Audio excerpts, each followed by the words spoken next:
I'm letting you go, effective immediately. Max announced with smug confidence as he leaned against my office doorframe, completely unaware that without my explicit written consent, the company couldn't legally continue using the system running 82% of its operations. Then came Friday morning. Max strolled into my office, leaned against the doorframe like he was starring in a bad corporate drama, and said, "Emma, can we talk?" I gestured toward the chair across from me. He didn't sit. "I'm going to be blunt," he said, in the tone men use when they think honesty is a favor. "You've been here a long time. Maybe too long.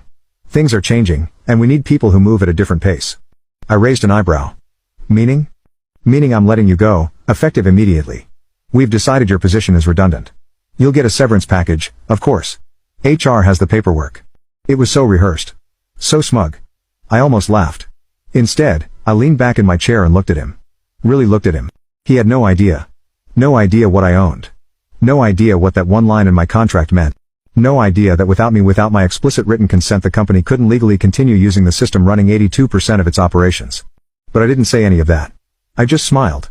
A calm, polite, deliberate smile. "Understood," I said, standing to shake his hand. He didn't take it.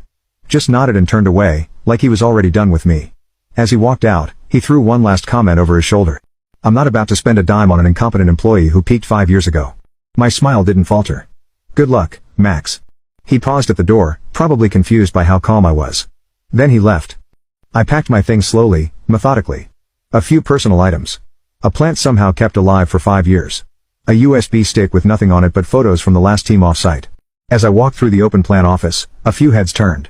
Some people looked away, embarrassed. Others gave me small, sympathetic nods. No one said anything. That's how fear spreads in places like this quietly. By the time I got to my car, my hands were trembling. Not from sadness. From adrenaline. I wasn't angry. Not yet. I was curious. How long until they realized what they'd done? I knew the answer: Monday. The weekend passed like a slow brewing storm. Quiet, heavy, and laced with static. I didn't tell anyone I'd been fired. Not my sister, who always said I worked too hard. Not my best friend, who would have shown up with red wine and a 5-point revenge plan. And definitely not my ex-husband, who had once called me too intense and married to your work. I needed silence, space, perspective. Friday night, I went for a long walk around the city, past the quiet cafes and closed bookstores, letting the cold night air numb the sting of betrayal. I wasn't mourning the job. I was mourning the insult.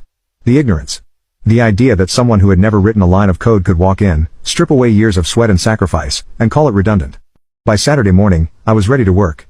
I pulled out the contract from my personal files. It was all there in black and white. The patent listed under my name. The clause, reviewed and notarized.